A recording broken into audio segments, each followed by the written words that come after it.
approaches the leader of the Labor Party and asks them to call a ballot for the leadership, you shake hands and then a ballot is held. That hasn't happened. But in these circumstances, I do think it's in the best interests of the nation and in the best interests of the Labor Party for this matter to be resolved. So, whilst I haven't been approached by anyone saying that they wish to be Prime Minister or Labor leader, it is my intention to call a ballot for the Labor leadership at 7 p.m. tonight. We cannot be in a circumstance where the nightly news has been as the nightly news has been for much of my Prime Ministership, if the truth be told, where I have been in a political contest with the Leader of the Opposition, but I've also been in a political contest with people from my own political party. No leader should be in that position. Certainly no leader should be in that position in the run-up to an election. And so tonight, this is it, finished. I am asking my political party to endorse me as a leader and Prime Minister of purpose, because I believe politics is about purpose, not about personality. That going into this ballot tonight, I think that everyone involved should accept a few conditions on the ballot, should come to understand the true significance of the ballot. First and foremost, anybody who believes that they should be Labor leader should put themselves forward for this ballot. This is it. There are no more opportunities. Tonight is the night, and this is it. Number two, because politics is not about personality, all of these issues need to be resolved tonight. We cannot have the government or the Labor Party go to the next election with a person leading the Labor Party and a person floating around as the potential alternate leader. In those circumstances, I believe anybody who enters the ballot tonight should do it on the following conditions: that if you win, you're Labor leader; that if you lose, you retire from politics. Pretty explosive stuff, and I should say, it's crucial to note, Kevin Rudd accepted that challenge. The loser of this ballot will leave politics after the next election. They've made that absolutely clear.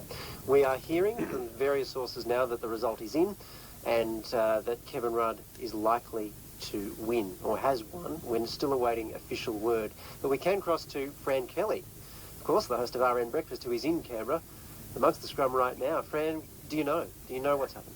Look, no, we don't know. In fact, what we think has just happened is the ballot has just started. So as I understand it, there's no official result yet. So we have heard from sources inside that both side camps are conceding that Kevin Rudd has the numbers. So still, I haven't heard any number out here yet. So as I understand it, the ballot is still going on now. But certainly when Julia Gillard walked past, and she walked past with a band of supporters, if you look at those numbers, they were nowhere near the crucial number. There was something like 20-odd beside her. Various others walked in separately. I don't know how much we can read into that.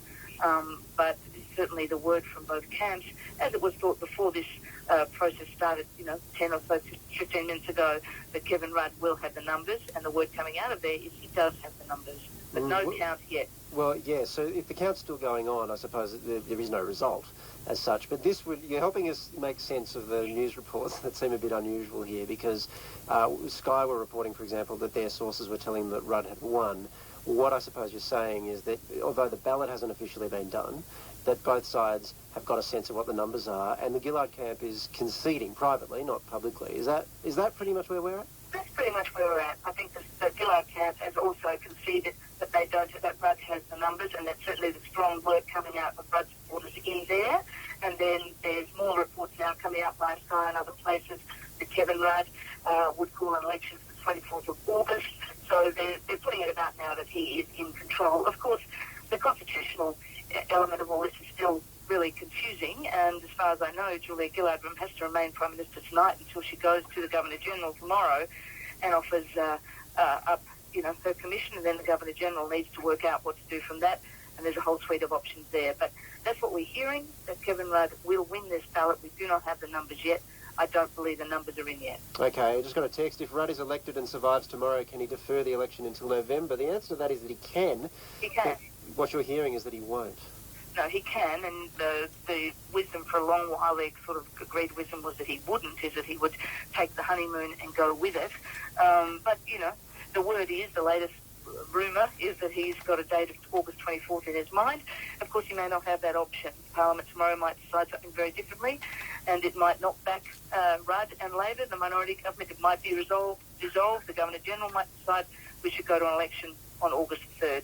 All of that's still before us. So a lot of this is relying on rumour. How seriously do you take some of them, especially rumours about what the election date might be? Should we just really not put any stock in that at the moment?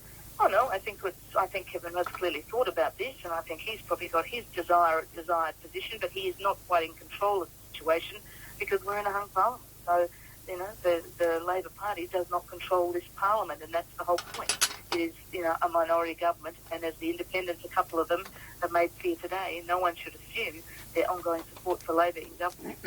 Talk us through how you reckon tomorrow will unfold. I mean, you've mentioned the idea of testing his support on the floor and all of that, and no confidence motion, presumably, from the opposition, but assuming he gets through all that, he's got question time to face. That's right. What's the opposition going to do? If he does get through all that, he will be the Prime Minister at question time, and Julia-Gillard presumably will be on the back bench. I mean, that's what happens. What does the opposition do? What line of attack do they take? Oh, I think they've been signalling through last week and this week, a line of hints of where they might go, talking about Kevin Rudd winding back the asylum seeker policies of the Howard government and being the cause of the growing number of votes we've been seeing. So they'd start there, I think. Then I might throw a few quotes at him that his colleagues have provided over the last couple of years. I think there's plenty of lines of attack for the opposition once they put their mind to it. Oh, yeah, well, even if they don't put their mind to it, I suspect their campaign ads, I'm sure, have been ready for a very long time. Oh, yeah. It's 27 minutes past 7. That's the voice of Fran Kelly. Of course it is. What's she doing up? Well, she's got a very, very good reason to be up because there is a leadership ballot taking place right now. Kevin Rudd versus Julia-Gillard. If you somehow have missed the news, that has been brought on. The Prime Minister brought it on. And we'll find out whether or not she will remain the Prime Minister, or at the very least the leader of the Labor Party, probably in just a few moments. We're hearing that, although the ballot hasn't been completed, both sides are pretty much conceding that the numbers are with Kevin Rudd and that he may well be the Prime Minister tomorrow. Fran Kelly from RN Breakfast, my guest, is there right now. Actually, can we just step back for a moment? What's it like being there right now? What's the mood? Is there a buzz? Is there a sense of resignation? Oh, yeah. Is it disbelief? What's going on? Well, there's also a buzz. There's a bit of disbelief. There's a bit of sort of shock and horror that the scrum is here again. Because remember last time we were all gathered and then Kevin Rudd appeared and said he's keeping to his promise not to challenge. So a very different set of circumstances just a couple of months on. But, you know, it's a buzz about there's an event. I don't think, you know, I can't tell you what the mood is in terms of the scrum beyond that. Yeah, extraordinary day though. There's been a lot of talk for a while now that there would be a leadership challenge, or there could be a leadership challenge this time, sort of tonight, tomorrow. I think a lot of people thought it'd probably be tomorrow, so that wouldn't be a matter I think tonight, yes, tonight is a surprise, and I think the Prime Minister tried to surprise the Rudd camp and get in ahead of the race for the votes. I think when she announced that it would be called tonight, this ballot, it was a concession from her that she knew she was going to be hard. It was going to be hard for her to get the numbers. I think that's what that was all about. And then, of course, Bill Shorten came out just before that everyone went in for the ballot and declared he had switched his support from Julia-Gillard to Kevin Rudd. That was really, a bad sign for Julia-Gillard because all the last couple of weeks it's been, what will Bill Shorten do? Well, Bill Shorten revealed his hand, and he said even though this has been a parliament that's delivered plenty of once-in-a-generation policy, in a hung parliament, very difficult. Nevertheless, he was shifting his support. Will they actually have clear air after this? Clear air in terms of leadership, yes, I think they will because they'll be in election mode, and I think once they get in election mode, by and large, MPs will be fighting to get as close as they can to winning as possible, and Julia-Gillard has signalled she will leave the parliament, so she won't be a disgruntled, formal ousted leader, trawling around and acting disgruntled. So that's one impediment that won't be there, I would imagine, for whoever is the new leader. Well, and the fact that she's leading politics, if she loses, I mean, both will. I mean, the loser will leave politics, I suppose. That's right. One way or another, we will be without either Julia-Gillard or Kevin Rudd once this parliament dissolves. That's right, and that's, I suppose, where we're at, and it looks like it might be Julia-Gillard that's leaving in that situation. There's extraordinary developments today, really quite amazing. Veteran journalists saying they've never seen anything like it. I don't know if that reflects your view, Fran, but I suspect it does. Oh, I've never seen anything like it. I mean, the whole couple of years has been ridiculous on the part of Labor. They haven't been able to corral it. Julia-Gillard hasn't been able to get up on top of Kevin Rudd and wrangle unity in the party. She just hasn't been able to do that. Kevin Rudd hasn't made that easy. The caucus has been divided really almost the whole time, which has been another layer of challenge for the Prime Minister in already a difficult hung Parliament. But, you know, it is extraordinary that here we are on the eve of this Parliament rising. One more day, or one more question time anyway, before this 43rd Parliament was done and dusted and heading towards an election campaign, and Labor looks like it's choosing to switch leaders again. Unbelievable. Well, and the only reason they do that is because they think it might save them. We'll see whether or not any of that is what plays out, and whether or not it does save them if Kevin Rudd does indeed become leader. Fran, I better let you go. You've got to get back there and make sure that you're there when the moment arrives. It'll probably be any time now. I know you will not have had much sleep when you're on air tomorrow, but you'll be running on so much adrenaline it won't matter. Thank you so much. No need for sleep. Not at all. Going on. Fran will just stay up, I reckon. Wouldn't you? Yeah. No, I would if I was in Fran's position. That's Fran Kelly, the host of RN Breakfast, who's in Canberra at the moment watching this all unfold. And just to repeat that, she's hearing, and she's not the only one, from both sides now, Rudd supporters and Gillard supporters, that Kevin Rudd has the numbers. It's not official. It seems the ballot might still be going on, but that is nonetheless what we're hearing. Extraordinary, extraordinary day. 28 minutes to 8. We'll lead early with you for RN Drive. Incidentally, we're shelving everything. The drawing room, not going to happen. We're going to stay with this. It's really our duty to do that today, given that this is such huge news. And we'll keep you across it. Amazing, amazing day on RN Drive. Hi, Paul Barclay here from Big Ideas. He's one of America's leading public statisticians. Last year, Nate Silver predicted how all 50 states would vote in the US presidential election. What's the secret to his success? You know, counting things. It's not, I mean, averaging, gosh. But just counting things is sometimes beyond the capability of some of the news media. Nate Silver on the art and science of forecasting. Tonight at 8, Big Ideas here on RN.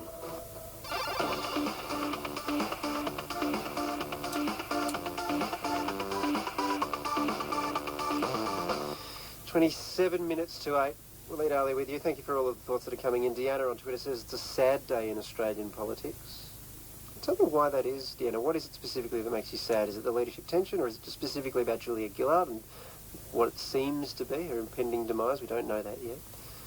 Derek disagrees with Barry Cassidy, who was speaking to me earlier, saying that Shorten has no blood on his hands. He says, well, actually, the B in B Shorten stands for Brutus.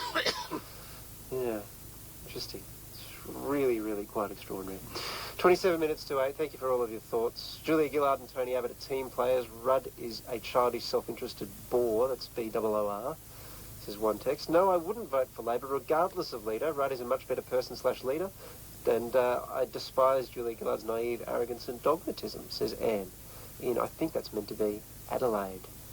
How can we be so stupid, says one text. Rudd's a real dirty piece of work. Well, all of these things are going to be ventilated in the upcoming election, whoever emerges from this. So, we've heard earlier from Julia-Gillard. We played you a slab of the interview that she gave on Sky News announcing her decision to have the leadership ballot tonight. Kevin Rudd responded at about 5 o'clock, a bit after 5 o'clock, Eastern Standard Time. He's the former PM. He was announcing that he would contest the leadership. That's why we are waiting a result. Let's have a listen to what he said this evening. Today I'm announcing that I will be a candidate for the position of leader of the Parliamentary Labor Party. The truth is, many MPs have requested me for a long time to contest the leadership of the party because of the parlous circumstances we now face. And less politely perhaps, various ministers have been free and frank in their public advice to me as to the desirability of contesting the leadership in recent days. For the nation's sake, I believe it's time for this matter to be resolved. The second but more important reason for contesting the leadership is the tens and thousands of ordinary Australians, members of the Australian public, who have been asking me to do this for a very long time. And it's your voices, the voices of the Australian people, it's those voices that have had a huge effect on me. What literally thousands of Australians have said to me over the last year or so is that they are genuinely fearful of what Mr Abbott could do to them if he's elected. Let alone elected with a massive majority, including a majority in the Senate, which he is currently on track to do. Last time Mr Abbott's party had absolute power, they brought in work choices. People are afraid, they are very afraid, that they'll try to do it again. Australian families are afraid of what Mr Abbott could do to penalty rates and overtime, what could happen to their jobs, what he could do to pensions, and what he could do to the environment. And the truth is, if we're all being perfectly honest about it right now, is that we're on course for a catastrophic defeat, unless there is change. And so today, I'm saying to you, the people of Australia, I'm seeking to respond to your call that I've heard from so many of you to do what I can to prevent Mr Abbott from becoming Prime Minister. There you go. Kevin Rudd speaking earlier today. His press conference just after 5 p.m. Eastern Standard Time. It's 24 minutes to 8. Your thoughts are coming in. Roger sent a really interesting text quoting Machiavelli. If an injury has to be done to a man, it should be so severe that his vengeance will be... Okay, here endeth part 1.